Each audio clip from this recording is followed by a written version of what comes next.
اعوذ باللہ من الشیطان اللعین الرجیم، بسم اللہ الرحمن الرحیم۔ ناظرین، میں علی انوار جعفری آپ کے درمیان آج پھر حاضر ہوا ہوں ہمارا پروگرام سوالوں کا سفر لے کر۔ آج ہمارے درمیان حاضر ہیں ایک مشہور عالم دین عالی جناب مولانا پیام حیدر رضوی صاحب۔ قبلہ السلام علیکم ورحمۃ اللہ وبرکاتہ۔ آج بھی میرے چند سوالات ہیں اور میں چاہتا ہوں کہ آپ ان کے جوابات سے ہمیں آشنا کریں۔ میرا سب سے پہلا سوال آج یہ ہے کہ مسافرت میں جو لوگ رہتے ہیں ان مسافروں کے روزے کا کیا حکم ہے؟ اعوذ باللہ من الشیطان اللعین الرجیم، بسم اللہ الرحمن الرحیم۔ بہت اچھا سوال ہے، کیونکہ سفر میں اکثر یہ ہوتا ہے کہ نماز قصر ہے، جی۔ تو اب روزے کے بنسبت کیا کریں؟ جی دیکھیے، ایک کلی جواب، ایک کلیہ جس میں کہ بہت سی باتیں مسافر کے حوالے سے اشارہ کر دی جائیں کہ جہاں جہاں پر مسافر کی نماز قصر ہے وہاں پر روزہ ساقط ہے، یعنی پھر جہاں نماز قصر ہے وہاں وہ روزہ بھی نہیں رکھے گا۔ تو اب کہاں کہاں پہ نماز قصر ہے؟ کچھ موارد ہیں کہ جہاں پر سفر میں ہونے کے باوجود بھی آپ نماز قصر نہیں ہے، جیسے آپ کہیں 10 دن کا قصد کرتے ہیں، جی سفر میں ہیں لیکن آپ نے 10 دن کا قصد کر لیا، تو اس صورت میں آپ نماز پوری پڑھیں گے۔ جی یا آپ اپنے وطن گئے ہوئے ہیں، وہ وطن آبائی وطن جہاں پر جا کے بعد میں رہنے کا امکان بھی ہے، جی یا 2 وطن ہے آپ کا، فرض کر لیجیے 2 وطن ہے اور آپ دونوں وطن میں 2 جہاں ملا کے رہتے ہیں، جی تو جہاں پر وطن یا حکم وطن ہے یا 10 دن کا آپ نے قصد کر لیا ہے، تو ان موارد میں مسافر کی نماز جو ہے پوری ہے اور روزہ بھی وہ رکھے گا۔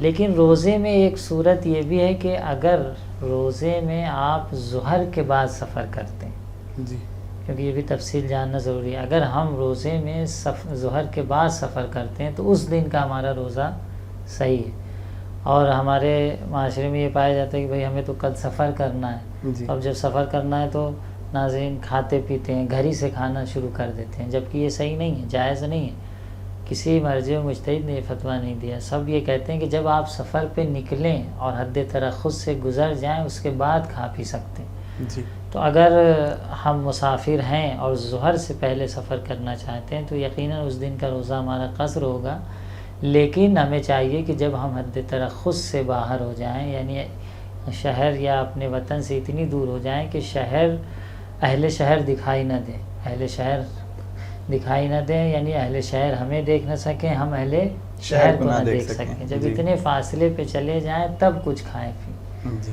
تو اگر کوئی اپنے گھر پہ رہ کے کھا پی رہا ہے تو اس کا یہ کام جائز نہیں ہے، بلکہ حرام کہلائے گا، اور شرعاً اس کو یہ اجازت نہیں ہے۔ تو اس کو چاہیے کہ جب وہ باہر چلا جاتا ہے سفر پہ تب وہاں پر کھائے پیے، اور ظہر کے بعد اگر سفر کرتا ہے جی تو پھر اس دن کا اس کا روزہ صحیح ہے۔ صحیح۔ اسی طریقے سے اگر ظہر سے پہلے وہ اپنے وطن آ جاتا ہے، یا جہاں پر 10 دن کے رہنے کا قصد ہے یا اپنے وطن آ جاتا ہے، یا جو چیز جہاں پر حکم وطن ہے اگر اپنے وطن واپس آ جاتا ہے، تو وہ پھر اگر راستے میں اس نے کچھ ایسا کام نہیں کیا ہے جو روزے کو باطل کرتا ہو، جی اس صورت میں وہ وہاں پر نیت کرے گا، اس کی شرعی ذمہ داری ہے کہ وہ نیت کرے نیت کرے گا کہ ہم اس آج کے دن کا روزہ رکھتے ہیں۔ لیکن اگر راستے میں کوئی ایسا کام انجام دے دیا ہے کہ اس سے روزہ باطل ہوتا ہے تو پھر اب وطن آنے کے بعد وہ نیت نہیں کر سکتا۔ تو ان 2 نقطوں کی طرف توجہ کرنے کی ضرورت ہے کہ اگر ہم مسافر ہیں اور ایسا سفر بھی کر رہے ہیں کہ جس میں ہماری نماز قصر ہے، جی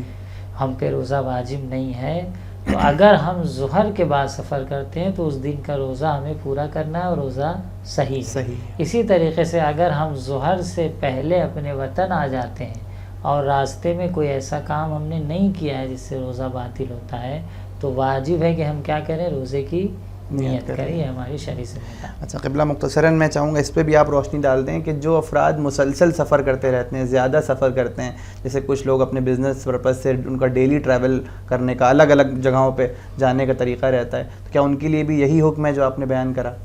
یہ جو افراد مسلسل سفر کرتے ہیں اس میں 2 صورت ہے۔ اگر ان کا سفر اتنا زیادہ ہے کہ وہ کثیر السفر ہو جائیں، جی اگر کثیر السفر بن جاتے ہیں تو کثیر السفر کے احکام اپنے ہیں کہ جو شخص کثیر السفر ہے اس کی نماز اور روزہ دونوں پورا ہے، یعنی نماز بھی پوری پڑھے گا اور روزہ بھی رکھے گا۔ اب رہی بات کہ کثیر السفر ہوتا کیسے ہے. آیت اللہ سستانی کے ہیں کثیر السفر ہونے کا جو معیار ہے ویسے ایک پورا چارٹ ہے، لیکن جو ایک کلیہ پیش کیا جا سکتا ہے یہاں پر وہ یہ ہے کہ ہر مہینے میں 10 دن سفر پہ رہتا ہو، 10 دن یا اس سے زیادہ اگر وہ سفر پہ رہتا ہے تو اسے ہم کثیر السفر کہتے ہیں. یا ایک مہینے میں 9 دن اور دوسرے مہینے میں 11 دن، ایک مہینے میں 8 دن دوسرے مہینے میں 12 دن، ایک مہینے میں 7 دن دوسرے مہینے میں 13 دن، یہاں تک گنجائش ہے. لیکن وہ ایوریج ہونا چاہیے، ایوریج 10 دن کا ایوریج آنا چاہیے. ایوریج کب آنا چاہیے کہ بھئی ایک مہینے میں 7 دن حد اقل اور دوسرے مہینے میں پھر 13 دن، تو یہاں پر کثیر السفر صادق آتا ہے. اور اگر ذہن میں رکھنے کے لیے موٹا موٹا حساب کرنا چاہتے ہیں تو بس یہ اسی طرح رکھیں کہ ہر مہینے میں ہمارا 10 دن کا سفر ہونا چاہیے. اگر ایسا ہے 6 مہینے تک، ایک سال کے اندر 6 مہینے تک اگر ہم ایسے سفر کر رہے ہیں، یا 2 سال اس سے زیادہ کے اندر ہر سال اس طرح ہم 3 مہینے سفر کر رہے ہیں کہ ہر مہینے میں 10 دن اگر ہوا تو پورے سال میں کتنے ہو گئے؟ 120 دن ہو گئے. تو اگر اس طرح سے آپ کا ارادہ ہے تو اس وقت آپ جو ہے کثیر السفر کہلائیں گے کہ مہینے میں 10 دن آپ کا سفر پہ رہتے ہوں یا اس سے زیادہ رہتے ہوں، اور یہ ارادہ آپ کا حد اقل ایک سال میں 6 مہینے تک اس طرح تسلسل رکھتا ہو، یا پھر 2 سال اس سے زیادہ کا ہو، تو پھر ہر مہینے آپ 10 دن کو معیار قرار دیں گے.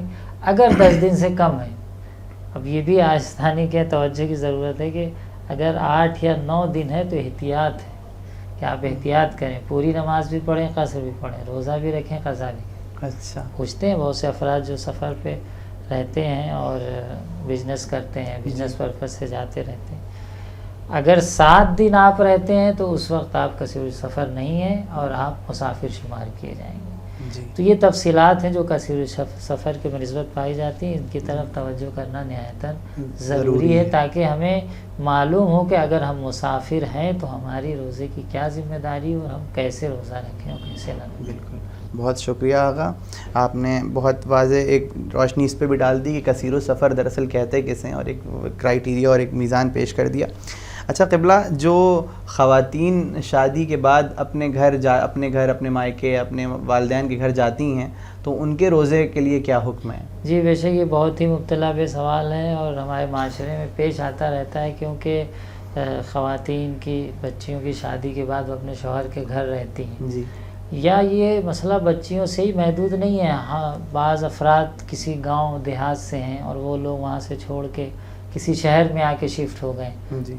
وطن ہے، آبائی گھر ہے، کبھی جانا ہوتا ہے یا محرم میں جانا ہوتا ہے، تو ان کو شرعی جو ان کا مسئلہ ہے آیت اللہ سستانی کے ہیں وہ یہ ہے کہ دیکھیے ایک عنوان ہے آیت اللہ سستانی کے ناظرین کہ اعراض صادق آتا ہے یا نہیں صادق آتا ہے. اگر آپ نے وطن سے اعراض کر لیا ہے، یعنی وطن کو چھوڑ دیا ہے اور وطن کو اتنا نظر انداز کر دیا ہے کہ یہ کہا جا رہا ہے کہ نہیں اب تو آپ نے اپنے وطن کو چھوڑ دیا اور آپ دوسری جگہ شفٹ ہو گئے. جی. اب اعراض کب صادق آئے گا؟ کہا اعراض اس وقت صادق آئے گا کہ آپ کو آئندہ آ کے رہنے کی بالکل کوئی امید نہیں پائی جاتی کہ بھئی ہم آئیں گے اور رہیں گے، ایسا کوئی ارادہ نہیں ہو دور دور تک. جی. تو یہی عنوان بچیوں کے لیے بھی ہے. اگر جو بچی شادی جس کی ہوئی ہے اپنے شوہر کے گھر چلی گئی ہے، اگر اس کو ایسا لگتا ہے کہ نہیں اس کے بعض رشتہ دار سسرال اس کے میکے میں ہی ہیں اور ہو سکتا ہے کہ ہم میکے میں آگے پھر سے رہیں، یا کچھ حالات ایسے ہیں کہ ہو سکتا ہے شوہر اس کو چھوڑ دے اور دوبارہ آ کے وطن رہنا پڑے، تو ایسی صورت میں وہ جب اپنے وطن آئے گی تو اس کی نماز اور روزہ قصر نہیں ہے، نماز بھی پوری پڑے گی اور روزہ بھی رکھے پورا. لیکن نہیں، دور دور تک اسے کوئی امکان نہیں رکھتا کہ اب ہم اپنے وطن اپنے ماں باپ کے گھر جا کے مسلسل رہیں گے یا وہاں پر زندگی کے لیے اس جگہ کو انتخاب کریں گے. تو پھر یہ عملی طور پہ اعراض کہلائے گا اور یہی اعراض سبب بنے گا کہ اب وہاں پر اس کا حکم وطن نہیں رہ جائے. تو اب اگر وہ آتی ہے اور وہ بچی وہ بیٹی اپنے ماں باپ کے گھر اگر 10 دن کا قصد کرتی ہے کہ 10 دن ہم رکیں گے تو اس کا نماز روزہ صحیح ہے، لیکن اگر 10 دن کا قصد نہیں کرتی ہے تو پھر نماز قصر ہے، روزہ بھی قصر ہے، یعنی روزہ نہیں رکھے گی اور بعد میں اس کے قضا بجا لائیں گے. تو یہ اس کی شرعی ذمہ داری ہے. بہت شکریہ آقا. تو ہم ناظرین ہم نے دیکھا کہ قبلہ نے کس طرح جو روزے کے قصر ہونے کی کیا کیفیات ہیں وہ بیان کر دی. اور بس یہ آخری سوال چاہتا ہوں میں اس پہ روشنی ڈال دوں کہ یہ تو بیان ہو گیا کہ قصر کس کب ہوں گے، مگر میں چاہتا ہوں اس پہ بھی روشنی آپ ڈال دیں آقا کہ قصر ہونے کے بعد ان کے بجا لانے کا کیا حکم ہے. جو روزے اور نماز قصر ہو جائیں گے ان کے بجا لانے کا کیا حکم ہے؟ ہاں دیکھیے، جو نماز اور روزے قصر ہیں، بعض لوگ سوچتے ہیں کہ اگر روزہ قصر ہے تو پھر بجا لانا نہیں ہے، قضا یا کفارہ ہے. چاہے نماز تو قصر تو پڑھنی ہے، بالکل. اگر آپ نے قضا کی ہے تو اس کی قضا بجا لائیں گے. روزہ بھی جو قصر ہے آپ نے نہیں رکھا ہے سفر میں، جی اس کی قضا بجا لانا آپ پر واجب ہے. جی. اور یہ قضا کوشش کریں کہ 1 سال کے اندر قضا بجا لائیں. اگر 1 سال سے زیادہ ہوگا تو پھر کفارے تاخیر جسے فدیہ کہتے ہیں وہ آپ کو دینا پڑے گا.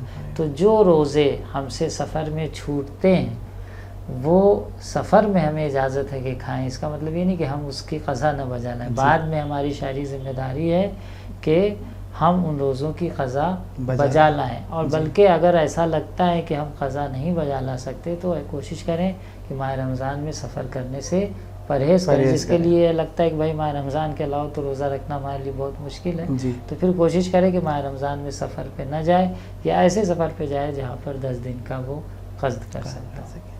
تو ناظرین ہم نے دیکھا کہ قبلہ نے کس طرح ہمارے مسائل کو بہت ہی آسان اور بہت ہی واضح جوابات کے ساتھ حل کیا. ہم نے یہ دیکھا کہ کن کیفیات میں اور کن حال میں روزہ قصر ہوگا، اور آخر سوال میں قبلہ نے یہ بھی واضح کیا کہ قصر ہونے کے بعد اس کا شرعی حکم کیا ہے اور وہ کس طرح بجا لائیں گے.